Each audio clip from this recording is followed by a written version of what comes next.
swearing at teachers, knocking them over, not doing any work, laughing when they're getting in trouble, really just acting like if they're not actually just not caring at all. Why on earth are young people so completely disrespectful at the moment? This is an issue that just comes with this age. It comes with this 10 to 14-year-old thing where people are pushing back. It comes with growing up. It comes with figuring out your place in the world. And unfortunately, it comes with working out the social dynamic. It's just something that we're always going to have to deal with. And if you look at quotes from people back in the day, it's just something that we've always had to deal with these kind of ages, with this kind of transition. Here's some just practical things that we can do and some of the reasons that these things are such a problem though.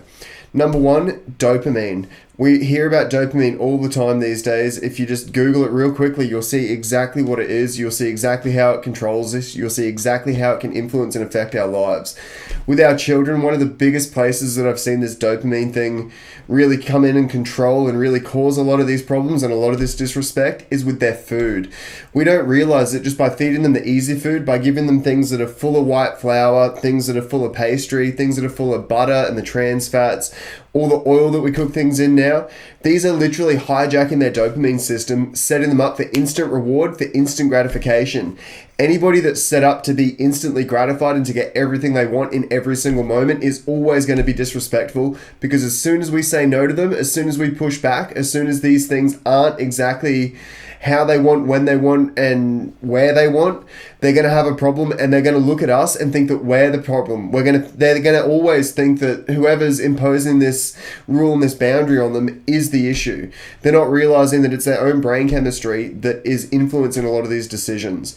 If we're not careful about how we feed our children, if we're not careful with the times and the different things that we give them for their system, they're going to be set back from the very beginning. And again, it's just going to set them up to be disrespectful towards us. The next problem we have with this dopamine problem that causes some of this disrespect is the kind of fun that they're having. Same deal. If everything is instant, if everything is at their fingertips, if everything is how they want it, when they want it, and just because they want it, they are going to have a problem every single time with pushing off and with the actual resilience in their lives, which is why we see so many children in schools and even just out in the public and in our own homes that can't deal with when adversity comes and when things aren't going their way. They're so used to their fun being right at their fingertips with their phones, with their computers, with their games, even just with the things that they get to watch on those TVs and on those screens, that they can't deal with that little bit of pushback. They can't deal with the adversity that life throws at them. It's that simple. And by continually feeding these things through their food and through their fun, we're just doing a disservice to them, because they're going to get out into the real world. They're not going to have us to just enable them and do everything for them. And suddenly they're going to fall apart and not know where to go, not know who to turn to, or even what to even ask to try and fix their problems. We need to help them by putting in these boundaries and by reining some of these things in. The next way that they get in this dopamine is exactly like I'm saying with the screens. Just think of the TV, just think of the entertainment, just think of the visual entertainment, think of the films and things that we're watching now. Think about YouTube. These things are usually set up to very quickly hit these dopamine buttons, to keep people engaged, to keep people attracted, to throw out the big noises, to throw out the big visuals on the screen, to put all the flashy lights around, to make people feel a certain way. And those feelings are really just our brain tripping chemicals. We're getting these children addicted to all these different chemicals and to these dopamine chemicals by just allowing them to be overstimulated all the time. That's what this all comes down to. The food, the fun, and the film, they're all just overstimulating our children. And if we don't figure out a way to put boundaries, to set limits on that, we're just going to let them run completely ragged. They're going to literally be addicted to all of these different things. And then when we step in and we try and put that boundary in, it's going to be too late, because that addiction is what's going to come back out at us. They're going to seem disrespectful, but really we've just programmed them with their dopamine. We've let their body hack their mind, and by doing that, we've ended up stepping on landmines every single time. Next point, our technology. I was just talking about the film. I was talking about where they get a lot of their fun. With the internet, there are not really many boundaries. They are finding all kinds of things, almost no matter what filters we put in. I've found some good ones, and I'll mention them at the end, but at the end of the day, the internet is just an open field. They're running out there, they're finding all kinds of stuff. Even if we do block their things, if we're not setting those boundaries and those limits and having those conversations with them, they're going to find their friend's phone and they're going to see anything they want to see anyway. They're at school with these things. Apparently in Australia that stuff is getting changed a bit, but let's face it, as soon as they've got access to their friend's phone, it could be unfiltered. They could be looking at anything. We need to teach them how to use the internet properly and not let them just get spoiled by, again, all that hyperactivity and all of these dark and dangerous things that they can come across. We need to be carefully showing them how to actually live life, teaching them how to think, teaching them how to say no, teaching them how to become a good, whole, and model citizen and human. It's that simple. Entertainment. Again, I've talked just before about all the flashiness, all the lights, but this entertainment is actually teaching them. The entertainment is where a lot of the children that I've worked with anyway are spending a lot of their time and getting a lot of their ideas. If we're not careful about the things that we're putting in front of them, if we don't know what they're actually watching, if we don't know how they're entertaining their minds, we're basically asking for trouble. We're not knowing what we're growing. We're not knowing what this person's turning into, because all our children are is a person just getting older. They're a person. Whether they're 2 or 72, I've said it in the last few videos. A person is a person. Whatever's going in is going to come back out. If this entertainment is just throwing them different ideas and throwing them ways to live life, because that's all they're really watching. By watching actors on the screen, they're really just taking in and learning how to behave when those situations come up in their own life. If we're not careful what they're actually learning from these people and what they're learning from this entertainment, no level of what we're doing with the limited time that we've got with them is really going to correct that if we're just letting them sit in front of a screen watching whatever they want.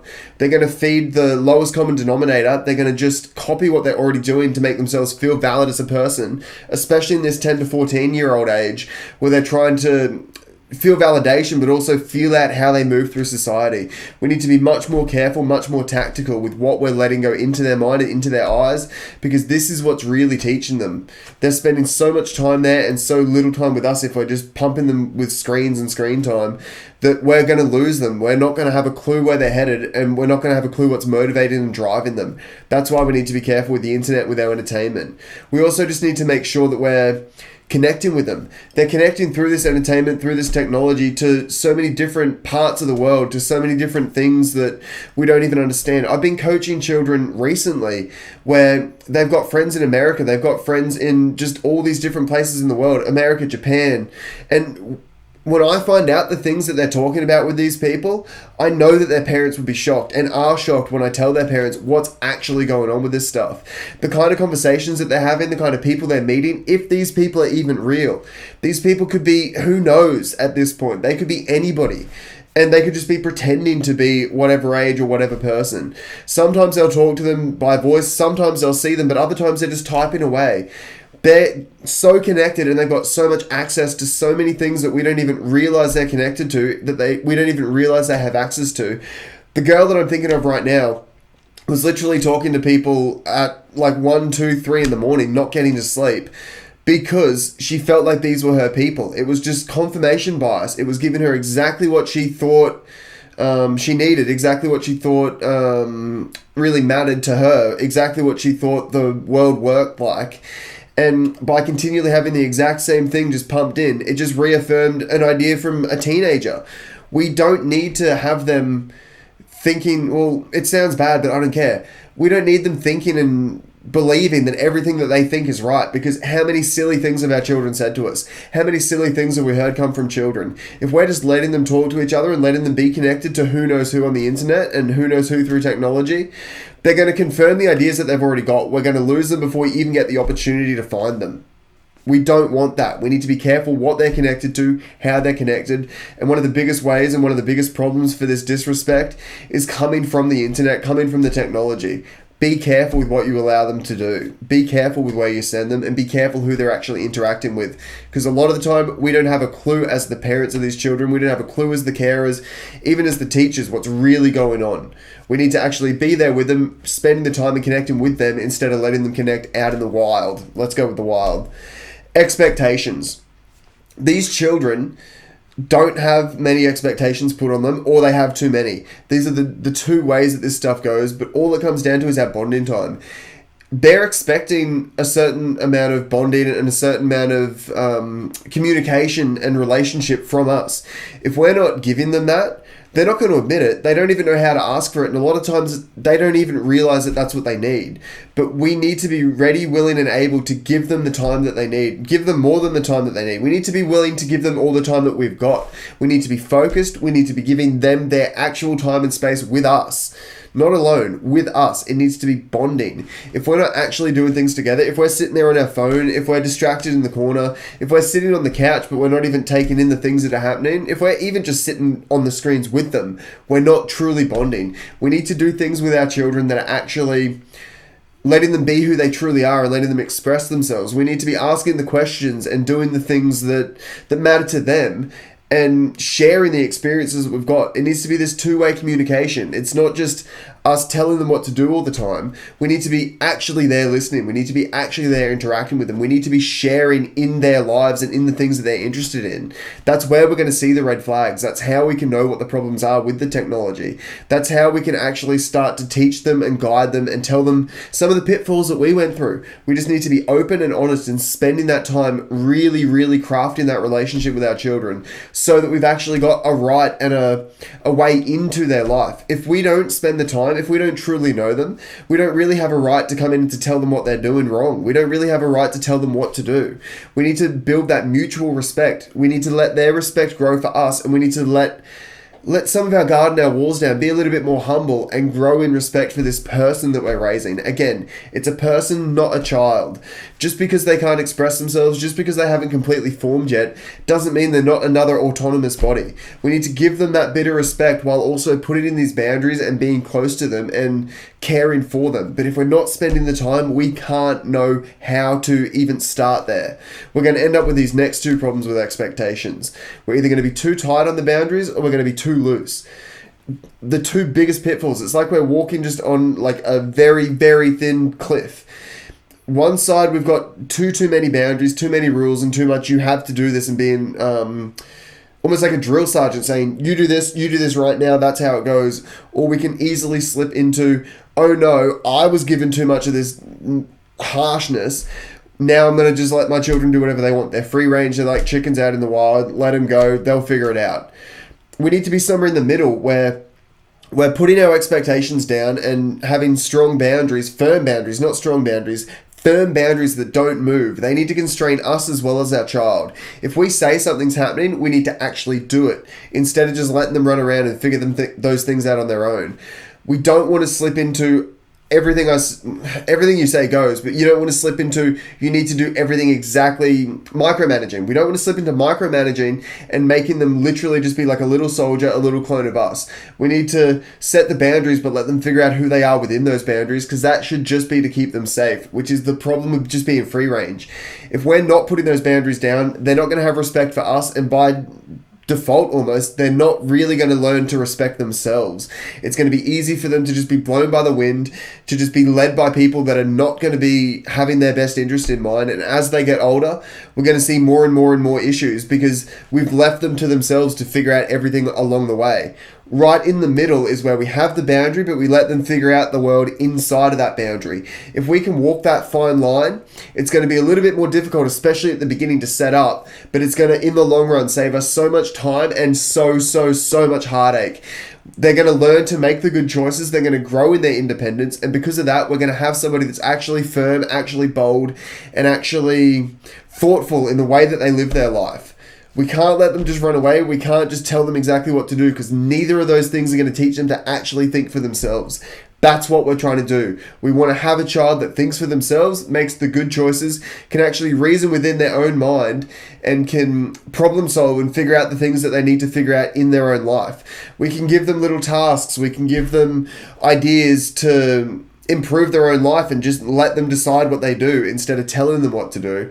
And we can add responsibility as they grow and as they get more competent in what they're doing. But again, if we're not spending the time with them, and if we're setting too tight or too loose boundaries, this is just naturally not going to happen, and we're going to set them up for failure every single time.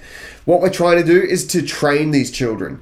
We're trying to set them up with the food and with the expectations and with the boundaries that we're putting in and trying to avoid the technology. We're priming them to to start with a good baseline so that they can make their actual decisions rather than being led by their emotions, rather than being led by the programming that's coming from the TV and from their friends and from all the things that they're taking in. And we're also, again, not programming them too much ourselves. We're setting the boundary and letting them figure out the way that they work within that boundary, within that system.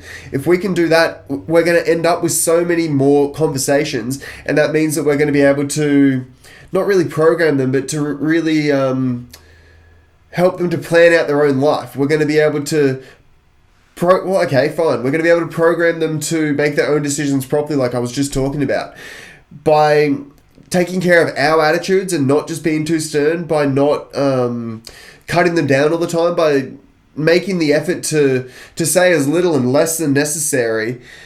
We can actually let them grow and let them learn and let them think and let them evolve on their own. We can let them start to grow as a human, and we can start to see that independence and be proud of them as they're going through this difficult 10 to 14-year-old age, as they get up into the older high school ages, and then as they actually get out into the world and start knocking home runs out for themselves. We can do all of this stuff through play. If we're there spending the time, we can play with them. We can do the things that they enjoy and show them the things that we enjoy. We can have this back and forwards and still have this parent relationship, but start to come down and bring them up at the same time so that we're in the middle, meeting as parent and as child to actually play together. We can lose a bit of our seriousness and we can grow a little bit of theirs. We can help them to learn to teach by letting them teach us things. How many things do they know that we don't know? The big thing just is technology. There's so much different, so many different things, so many different apps, so much just moving at a crazy pace. We can always let our children teach us something. We might know an instrument, they might know an instrument. Let's just switch instruments and help each other.